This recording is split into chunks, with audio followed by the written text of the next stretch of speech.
All right, buckle up for a deep dive, folks. We're going deep into some seriously out there stuff today. Oh, yeah. Yeah, this document, 5dcrystal.pdf.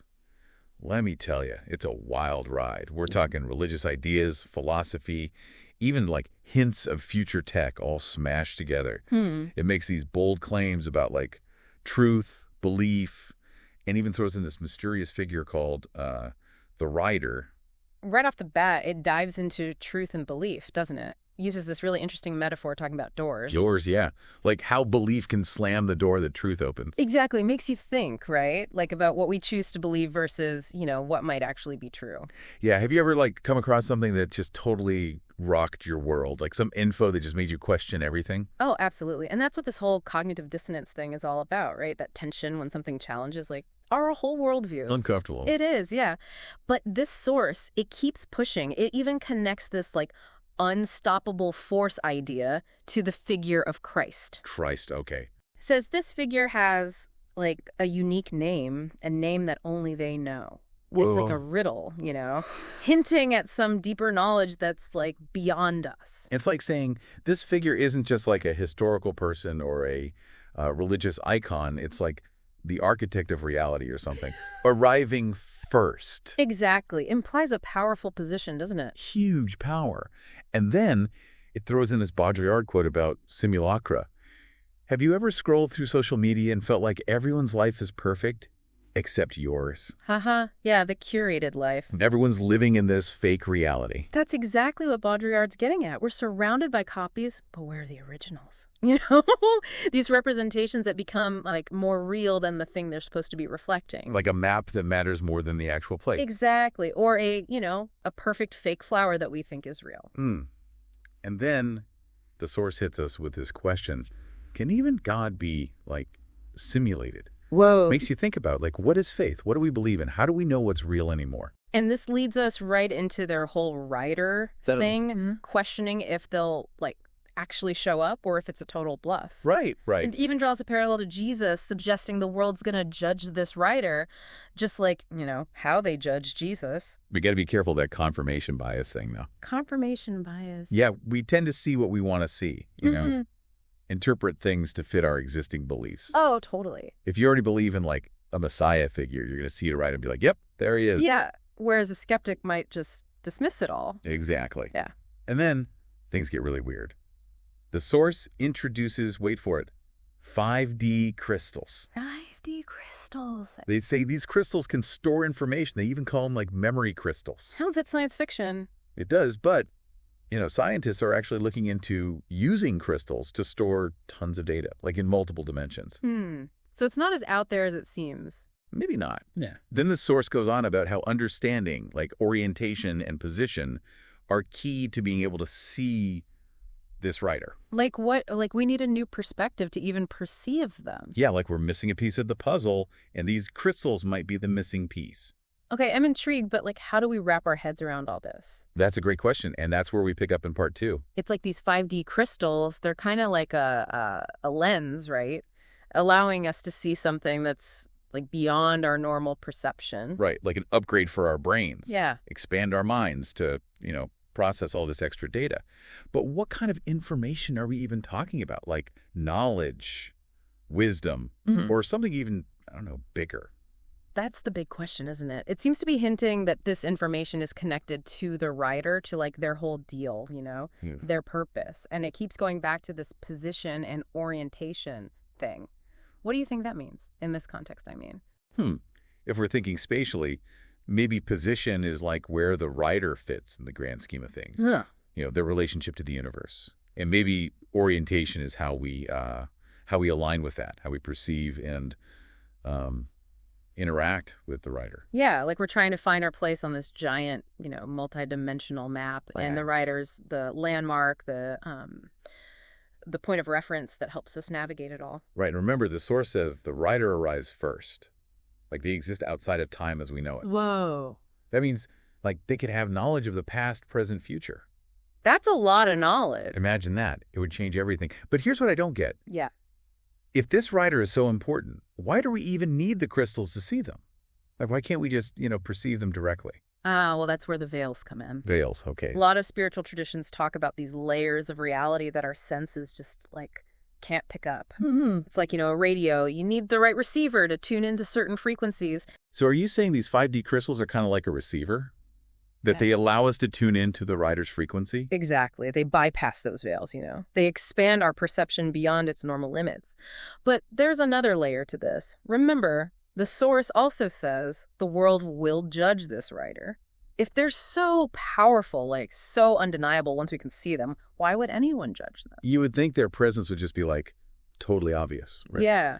But judgment isn't always about power. It's about perspective.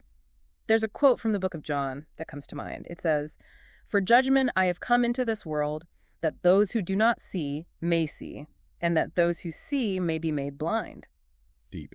So do you think maybe the writer's arrival will force people to, like, confront their own beliefs, their own, limitations? Yeah, like a mirror reflecting back our own stuff, our hopes, fears, everything. And that reflection might not always be pretty. Probably not. But it's through that confrontation, that judgment, that real growth happens, Understanding can occur. So we've got truth and belief as these doors, an unstoppable force connected to Christ, 5D crystals as perception enhancers, and this whole idea of judgment and orientation. But what about the writer's name? Why is it such a big deal that only they know it?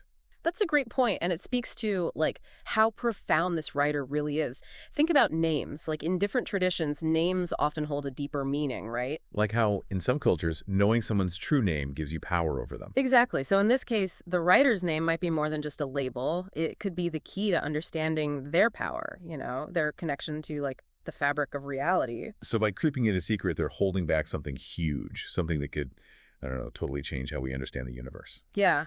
The source seems to be saying the name's connected to their position, their firstness in the cosmic order. It's like the name itself is a code, a cipher that unlocks the secrets of their existence, and by extension, our own place in all of it. Whoa. But how are we even supposed to start looking for something we don't understand? Something that might be, way beyond what we can even grasp right now. And that is the challenge. And that's where we'll pick up next time. Okay, so we're back, diving right back into this 5D crystal.pdf thing. We've been through a lot. Truth, belief, this whole writer mystery, and of course 5D crystals. But there's still that big question mark hanging over everything. The writer's name, this like secret code that might unlock it all. So where do we even start looking? The source, it does give us some hints. Remember all that emphasis on orientation and position. Right, those seem super Yeah, important. like we need a whole new perspective to, like, even grasp this stuff. But how do we do that? It's not like we can just decide to, see the world in 5D. Well, the source does talk about connecting to, like, the actual reality of Christ instead of getting caught up in social hypnosis. It's like we have to go beyond the usual ways of thinking about Christ, the dogma and all that. Right? Like, get to the core of what this figure really represents. Strip away the layers. Exactly. And experience that dilemma of, like, actually encountering the writer firsthand. The source keeps pushing us to, like, taste that same reality. It's like it's challenging us to step outside our comfort zones. Yeah. Question what we think we know. Totally. Confront the unknown. Yeah. I think Yeah. sometimes we get so stuck in our little bubbles of belief, we forget to, wonder what else is out there. And that confrontation can be scary, but it's through that challenging that we might actually break free from our limited perception. So it's not just about like gaining knowledge, it's about transformation, like expanding what we even think is possible. Yeah. Moving towards, like, an experiential understanding of reality, Yep. Beyond just intellectual concepts, engaging, like, our whole being. Okay, I get that. But how does that help us with the name thing? We're still trying to find this like needle in a cosmic haystack. What if the name isn't something we find? What if it, like, reveals itself to us once we reach a certain level of understanding, Ah, okay. So it's not the starting point, it's the destination. Yeah. The source says when you understand orientation and position, then it becomes more like, how do you not see him? So we go on this journey, we expand our perception, and then boom, the name's just there. Like, it clicks into place. Right, like a tuning fork, vibrating at just the right frequency. We start vibrating at that same frequency, and we just, like, perceive the name, recognize it as part of the writer's very being. We might not even be able to, like, say it out loud. Yeah. It might not be words or sounds like we know them. It could be a feeling. or an intuition, a knowing that just like goes beyond language. So we might not be able to say the name, but we'll just, I don't know it Yeah.